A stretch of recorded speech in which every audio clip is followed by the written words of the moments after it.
Hello, everybody. I am just checking in, and I wanted to give you just a little bit more information on your upcoming essay.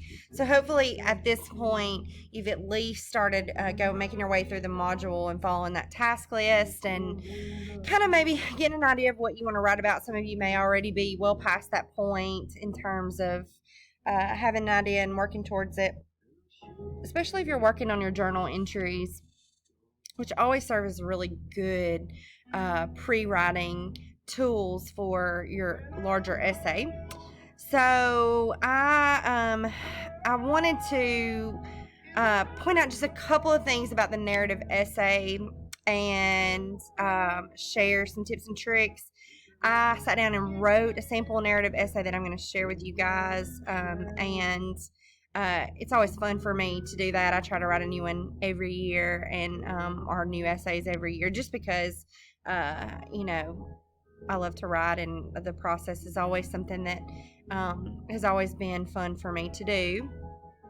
So, the narrative essay. One of the things that I noticed on a lot of people's essays as I went through in my grading process is that a lot of you really struggled to fully meet the prompt. There were a couple of people that missed the prompt altogether, and then there were other people that did towards the prompt. They had elements of the prompt that they wrote about, but they missed the mark in one area or another. So what I want to first say is that your prompt writing in general is going to be the majority of what you are going to be asked to do in college. You're going to be given in other English classes, maybe in a history class, your content area classes, you're going to be given prompts, specific topics to write about, and learning to meet the parameters of that prompt is going to be a skill that will service you throughout college. And so the prompt really should be something that you study very fully, and when you finish your essay, you reread that prompt and you go back in with a fine-tooth comb and make sure that you are meeting all the parameters of that prompt. So for this particular prompt, it's narrative. So it's a narrative essay. It's a story. It's meant to be a story. So that changes a little bit from description from the descriptive essay prompt that you had last time, which was to kind of think about a person, place, or event that was significant to you, and describe that in full detail through the use of objects that symbolize or signify that person, place, or event to you. But this is a story. And so it's going to be your story. It's a personal story, a personal narrative. And it's going to be your story. But I did give you some parameters. I didn't want you just to tell any story. I wanted you to really think about one of two avenues to go down in terms of how you structured that story. So you had two options. You had a option one is using Jackie's debut, which if you have not read that already by now, which technically you should have already if you're following that module, but Jackie's debut is about a child who got to see Jackie Robinson play when he was very young, and kind of looking back on all of the anger and the hate that's kind of stemmed from having an African American play baseball in his town at the time period that it was written. He looking back on it now, he was as a much older adult, which is the kind of the point of view that the essay was told from. He understands and it has much more meaning to him as an adult. So using that particular story as a model, tell your story about an experience that you had as a child that you didn't kind of understand until years later. It could be a life lesson that you learned that at the time it didn't make a lot of sense, but now that you're older and you have a little bit more experience under your belt, you understand it more fully now, and you're thankful that you got to experience that because you learned something important. Or using the very comical falling into place story as a model, which is one of my absolute favorite essays ever. Tell a story about a foolish attempt to make an impression or a time when you embarrassed yourself. And that doesn't necessarily have to be falling into place. It obviously is about a young boy who embarrasses himself in front of a girl that he really liked, trying to be a show off. But it doesn't have to be about gender relationship. It could be about an attempt to impress somebody else, like a teacher or a coach. And I'm sure that we all have like stories like that. I mean, I had to really just pick one of multiple things that I could share in my story. So, using that story as a model, write that foolish attempt to make an impression or a time when you embarrass yourself. So, one thing that so what you're going to want to do with no matter which option you choose is you're going to want to bring that story to life for your audience.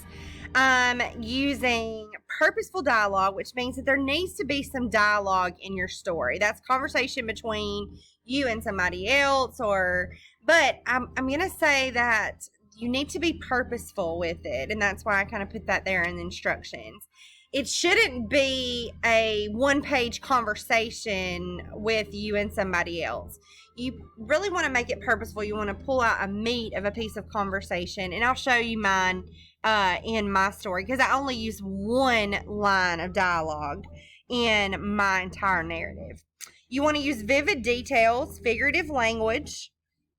What is your overall impression that you want to convey to your reader? Should we gather that you were, when it's an embarrassing story, we should feel the embarrassment with you as we read it, okay? Your narrative has to have a so what factor. It's got to have a point, some meaning attached to it, or it's not going to be engaging. You're going to think of it in terms of narrative structure, which should be like chronological, like you're telling it in time, and it's probably something that's past tense, so you want to make sure that you're using past tense verbs throughout your story. And that is going to be like the overall kind of idea behind it. Now, you're probably going to go over that 700 words. I think I added mine up and it was like 900. What I want you to get from, I'm not really a stickler for the word count. The reason that we have the word count is so that you become more aware of your economy. So when you're going back over and when you're proofing, cutting out anything that's unnecessary or takes away from your story, anything like that, you want to make sure that you eliminate anything redundant or unnecessary. So that's what I try to do when I try to get you to think about the word count. Now, if you go over the word count, if you're severely under a word count, that's an issue because you have obviously not done enough to get your point across. But if you go over, as long as everything that you include is necessary to the point of the story, and you're not just taking up space for the sake of space, then you should be good. So don't really stress about that. I want to go and pull up my essay that I wrote because I want to just reiterate one more time, although this has already been done multiple times, but I still saw some issues with MLA. You have to have a running header in the top of your paper. That should be your last name and your page number. If you don't know how to do that, to insert it so that it paginates each time so that it numbers your pages correctly, in Google Docs, once you type in your last name, if you'll go to insert and page number, it will pop up there, that first option, 1, 2, 3. That's what you want to do. You don't want to just type it in, because what happens when I type in my word number, I'm going to take this one off. When I type it in, a header automatically copies whatever is in your header to the next page, unless you tell it that you want it to have a different first page. But it won't paginate for you unless you tell it to. So going in and doing the page numbers will always make sure that it that paginates correctly. Okay? You want to make sure that you have your 4 lines of information to the left-hand side, not in the header box, because this should only be on the first page, okay? So header is completely separate, right? The top line of the actual body of the essay should have your 4 lines of introduction, your name, my name, EH101, and the date in this format. 15 September 2021. Do not use abbreviations. Don't take any shortcuts when you're writing informal writing, okay? Your title should be 1 return space after your header, and then your paper should start, your essay should start right after that, 1 return space after. Remember also that I saw this in several essays, that you indent the first sentence or the first line of a paragraph. So make sure that you indent and don't over indent. 2 spaces is way too far, and a lot of people had that as well. So just 1 tab space is the perfect amount of indentation. Okay. One thing also that I noticed that I wanted to make sure that I pointed out is that the use of you is strongly discouraged in these types of essays. If I were asking you to detail the steps to, say, washing a car, and you use the word you, it's purposeful, and it's like you need to do this or whatever. But this is not that kind of writing.